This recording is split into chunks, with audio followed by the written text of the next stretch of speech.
प्रत्येक मनुष्य अपने जीवन में सुखी, शांतपूर्ण और परिपूर्ण रहना चाहता है, क्योंकि मनुष्य के स्वभाव में सुख एक महत्वपूर्ण भूमिका निभाता है। लेकिन मनुष्य इस सुख को बाहरी दुनिया में चाहता है, जबकि सुख का स्रोत भीतर ही है। स्वामी विवेकानंद जी कहते हैं कि प्रत्येक आत्मा संभावित रूप से दिव्य है। बाहरी और आंतरिक प्रकृति को नियंत्रित करके इस देवत्व को प्रकट करना लक्ष्य है। अर्थात जिस प्रकार बीज में बड़ा वृक्ष बनने की क्षमता होती है, उसी प्रकार प्रत्येक मनुष्य में दिव्य होने की क्षमता या संभावना, शाश्वत होने की क्षमता भी होती है।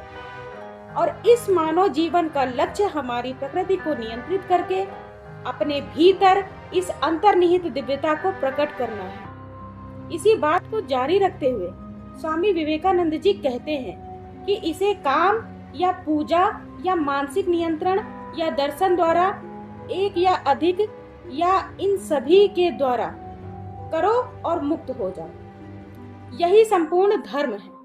अर्थात प्रकृति को नियंत्रित करने का तरीका कर्म, भक्ति, ध्यान या ज्ञान जैसे विभिन्न मार्गों से है, और यही योग का उद्देश्य भी है। स्वामी विवेकानंद जी के अनुसार योग का अर्थ संस्कृत मूल से अंग्रेजी योग के रूप में लिया गया है, जिसका अर्थ है जुड़ना।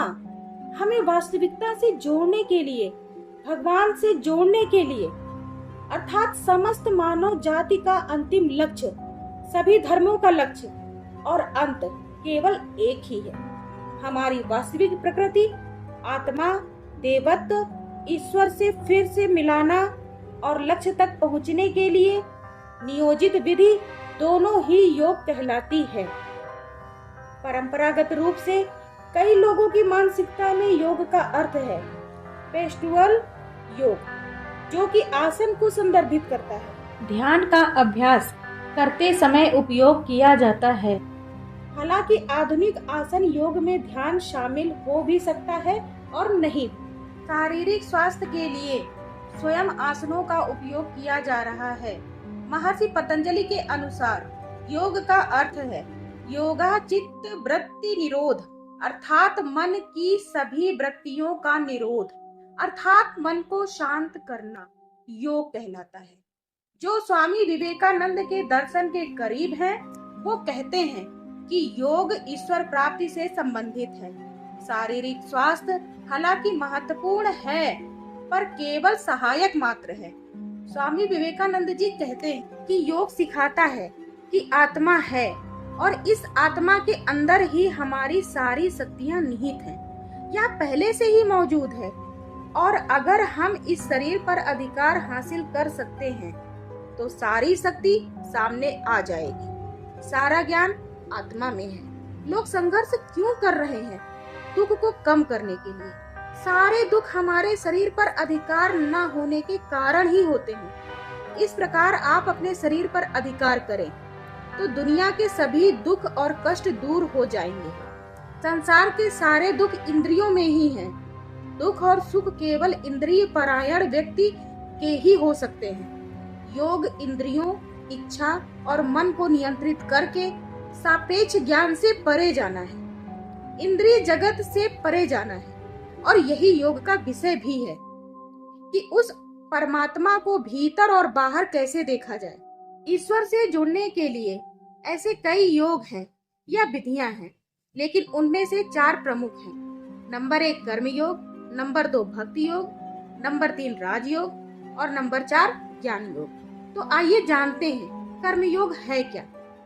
यह वह तरीका है जिससे मनुष्य कर्म और कर्तव्य के माध्यम से अपनी दिव्यता का अनुभव करता है। इसमें बताया गया है कि भले ही आप भगवान में विश्वास नहीं करते हैं, लेकिन अपने काम पर पूरी ईमानदारी, समर्पण और अपने दिमाग की शक्ति के साथ ध्यान केंद्रित करें।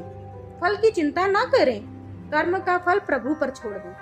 अब नंबर 2 पे आता है भक्ति योग। यह है साकार ईश्वर की भक्ति और प्रेम के माध्यम से देवत्व की प्राप्ति।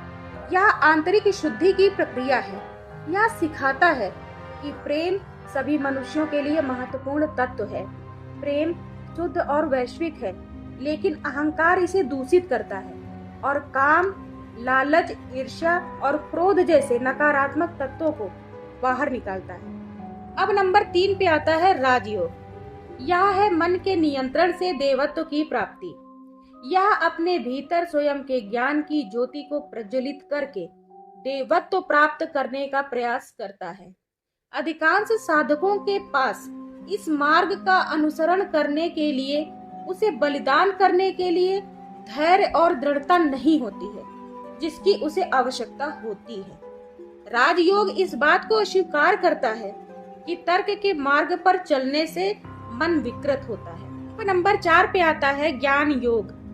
यह है ज्ञान के माध्यम से मनुष्य की अपनी दिव्यता का बोध। यह ज्ञान का मार्ग है। ज्ञान के प्रकाश के अज्ञान रूपी अंधकार को मिटाकर यह मन की सारी अशुद्धियों को जलाकर अग्नि और प्रकाश को जीवंत करता है। एक बार एक प्रश्नकर्ता ने स्वामी विवेकानंद जी से पूछा कि 4 योगों के सामंजस्य से आपका क्या तात्पर्य है। तब स्वामी जी उत्तर देते हैं कि सत्य और असत्य के बीच विवेक, वैराग्य और भक्ति कार्य और एकाग्रता का अध्ययन या अभ्यास। काश ईश्वर की कृपा से ऐसा होता कि सभी मनुष्य इतने गठित होते कि उनके मन में दर्शन, रहस्यवाद, भावना और कार्य के ये सभी तत्व समान रूप से, पूर्ण रूप से मौजूद रहते। यही आदर्श है मेरे पूर्ण मनुष्य का आदर्श। इन चारों दिशाओं में सामंजस्य बिठाना मेरे धर्म का आदर्श है और यह धर्म उसी से प्राप्त होता है जिसे हम भारत में योग या ईश्वर से मिलन कहते हैं।